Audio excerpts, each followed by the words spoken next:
Okay, who is more likely to get a medical checkup, employed or unemployed people? A team of physicians and public health specialists collected data on a sample of over 2,200 individuals. The results are in the table. I'm going to go ahead and set up two populations here. One population is employed people. The other population, population 2, is unemployed people. The measures that we are wanting to make on these populations, the population parameters, P1, the population percentage of employed people who have routine medical checkups, and P2, the population percentage of unemployed people who have routine medical checkups. And we are going to compare those two population parameters, P1 minus P2. Two samples were collected.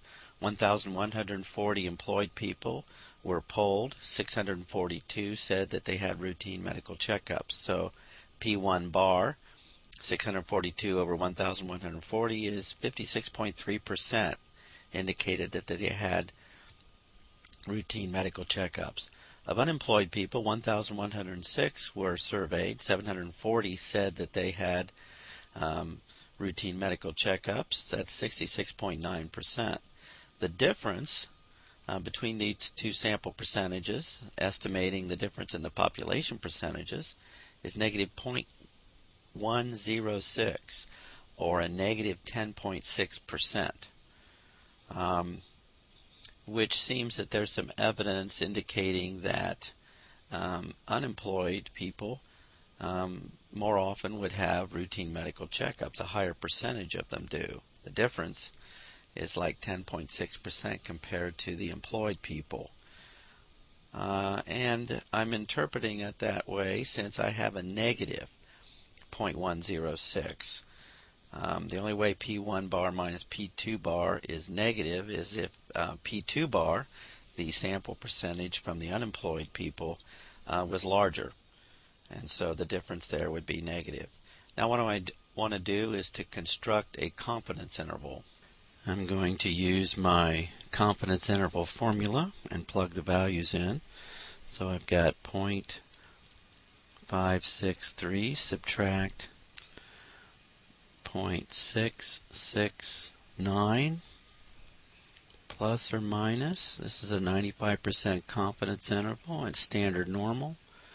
So I'm going to put in my 1.96, 0.563 times the complement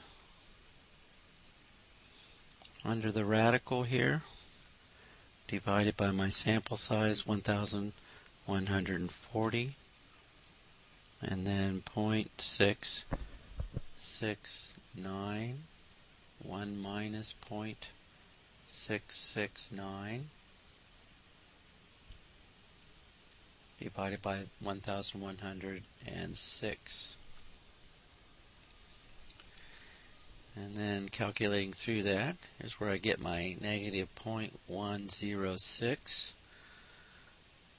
plus or minus 1.96 times 0.0204, and that gives me plus or minus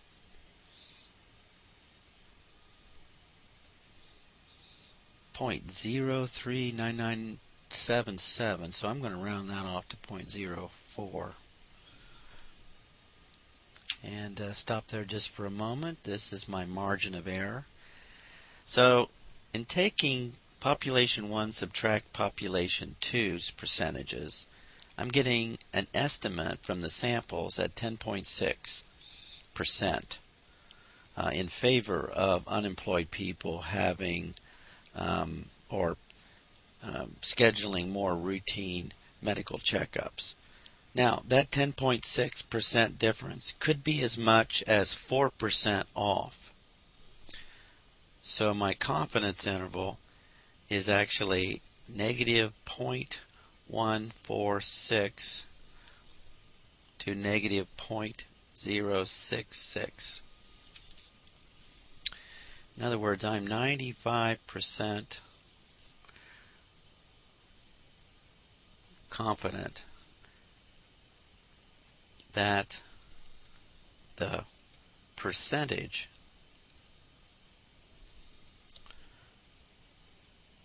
of unemployed people that have routine medical checkups is 6.6 to 14.6% higher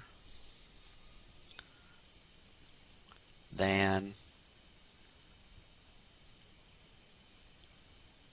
employed people.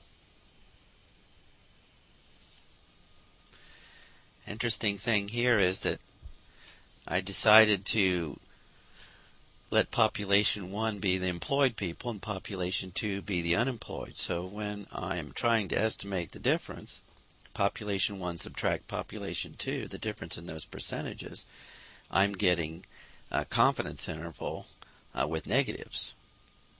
And that is indicating that the percentage from population 2 is higher. So that, in other words, the subtraction would be negative. And this confidence interval, both the lower value and the higher value are negative. So it appears with 95% confident that the percentage of unemployed people that have routine medical checkups is anywhere from 6.6 to 14.6% higher than employed people. If I would run a hypothesis test here, I could probably go ahead and prove that unemployed people do have more medical checkups, routine medical checkups.